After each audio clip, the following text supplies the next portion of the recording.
If you are here for the first time and you came across my story, stop right now, go to our main page, look on my playlist entitled Story Time.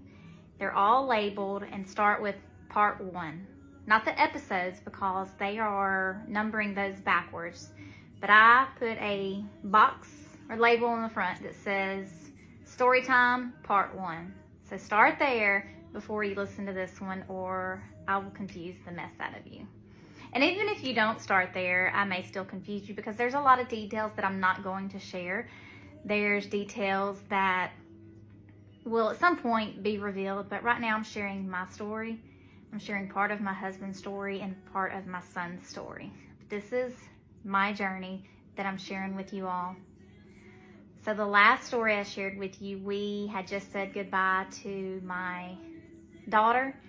We said goodbye to my friends that were living with us, and we were rocking and rolling. I said that our life is a roller coaster, and I feel like I've experienced so much love and loss. Anyone I love, I feel like I lost. And this time is going to be no different. We're in a new year, and my brother is about to move as far away from me in the United States as possible. So I'm in Louisiana. He moves to northern New York. My son had just gotten really close with his cousins. And once again, those that we love are gone. People come and people go. That's what I feel like. That's all my son knows. Is anybody he gets close to is going to be taken from him. And that was a process we had to learn how to navigate together. A new journey, once again, by ourselves.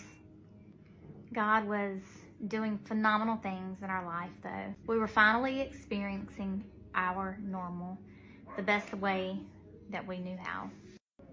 At this time, my granddad is sick, and we start to care for him. My son, I feel like he's always caring for others, that I'm always having to make him grow up quickly. I feel like my son was always having to grow up and take care of others at a young age, and I do believe that's going to benefit him later in life. He's missed out on a lot because he's had to care for others. So during this time, my brother's in New York. We're helping care for my granddad, and his father is still in jail. We do have his grandfather left on his dad's side. So our family is steadily dwindling down. Love and loss. We're climbing. I feel like God was just on the brink of doing something amazing in our life. We were about to hit the mountaintop.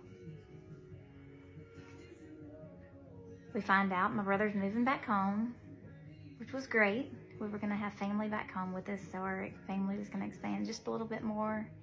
My brother moves back home, and he moves back home, and within 2 days, our grandfather passes away.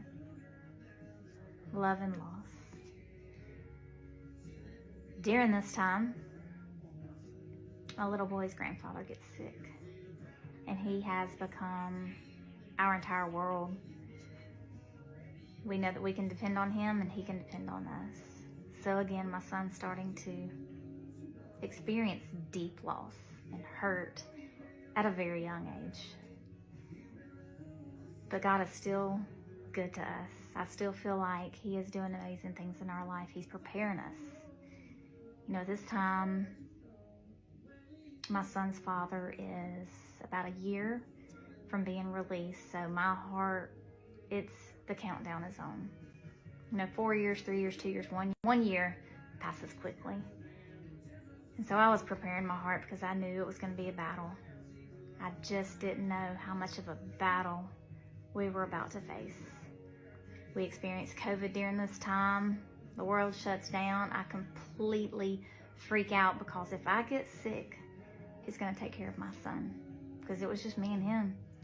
And I realized at that time that was a very eye-opening time for me, that God opened my eyes to get me to this moment right here.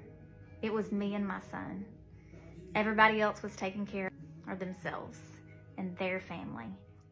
At this point, I had to do what my heart was telling me to do. And I experienced a lot of closure during that time.